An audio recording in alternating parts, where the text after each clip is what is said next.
Mesdames, Messieurs, assurer la sécurité des Français sur l'ensemble du territoire réclame des dispositifs adaptés permettant une action ciblée et efficace. Cet engagement, sous l'impulsion du Premier ministre, a été tenu.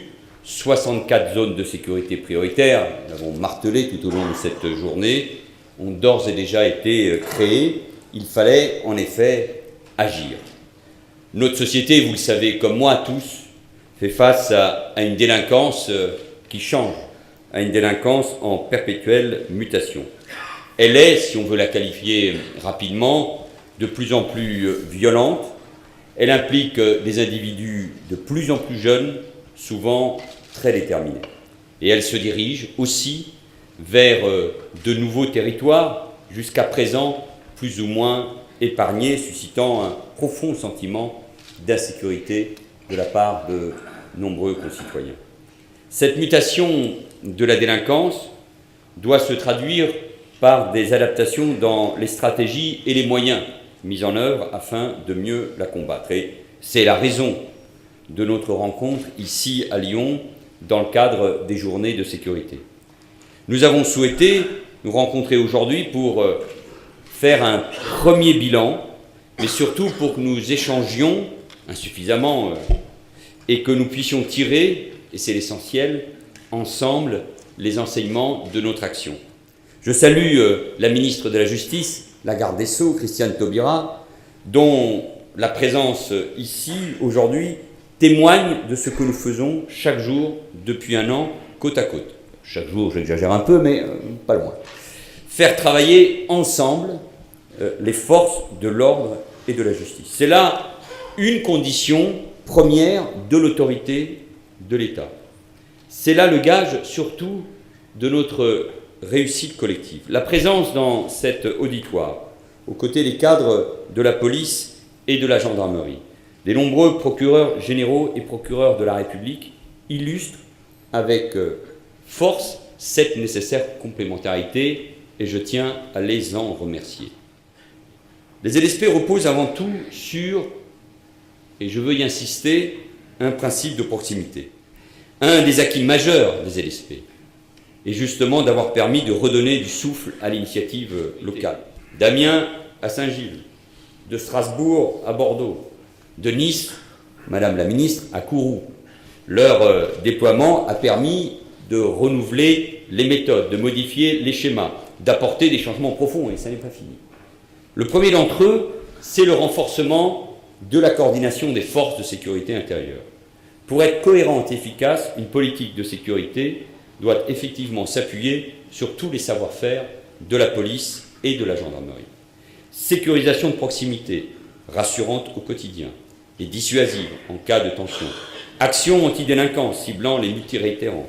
Recueil et partage du renseignement en décloisonnant tout ce qui peut cloisonner le travail en commun entre la police et la gendarmerie et les différents services d'information et de renseignement. Et c'est important notamment dans la lutte contre les violences urbaines, dans le renseignement sur les bandes violentes. Investigation de long terme pour lutter en profondeur contre les trafics qui inondent notre pays à un niveau dont concitoyens n'ont pas encore tout à fait conscience.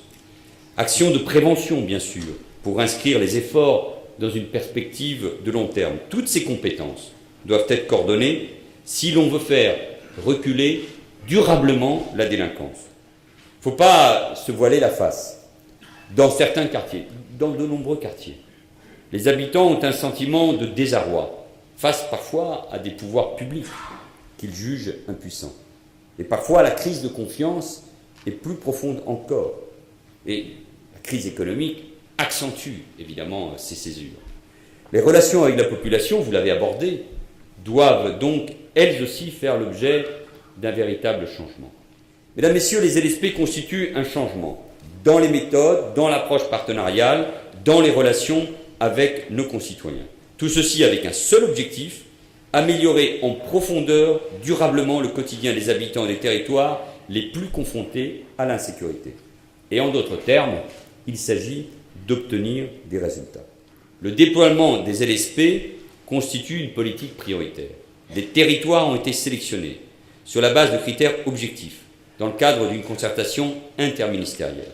Ces territoires, marqués par une délinquance enracinée ou le développement rapide de l'insécurité, connaissent souvent d'autres difficultés d'ordre économique ou social. Les habitants y subissent une injustice supplémentaire, la délinquance. Ils demandent donc une intervention particulière des pouvoirs publics. C'est une question d'égalité, ce magnifique mot qui est au cœur de notre devise, entre les territoires. Et le gouvernement assume donc pleinement les choix qui ont été faits. Que nous avons décidé d'affecter, d'ici 2 mois, 100 policiers en renfort dans une douzaine de territoires. Et par ailleurs, avant la fin de l'année, une centaine de policiers sera également déployée au profit des autres circonscriptions de police accueillant une zone de sécurité prioritaire. Des renforts sont également en cours d'affection dans les zones de sécurité prioritaire situées en zone gendarmerie ou en zone mixte à hauteur de 70 militaires. Au total, ce sont 270 effectifs supplémentaires qui viendront renforcer les zones de sécurité prioritaire, leurs collègues, leurs camarades, à brève échéance. Et je tiens à rappeler que ces mouvements s'ajoutent aux renforts envoyés à Marseille à la fin de l'année dans les 2 zones de sécurité prioritaire des quartiers nord et sud. C'est par une action dans la durée que l'on obtient des résultats. Et nous ne laisserons pas détourner de cet objectif. Donnons toute leur force à ces zones de sécurité prioritaire, outils au service de cette priorité qui nous rassemble, assurer la sécurité des Français. Je vous remercie.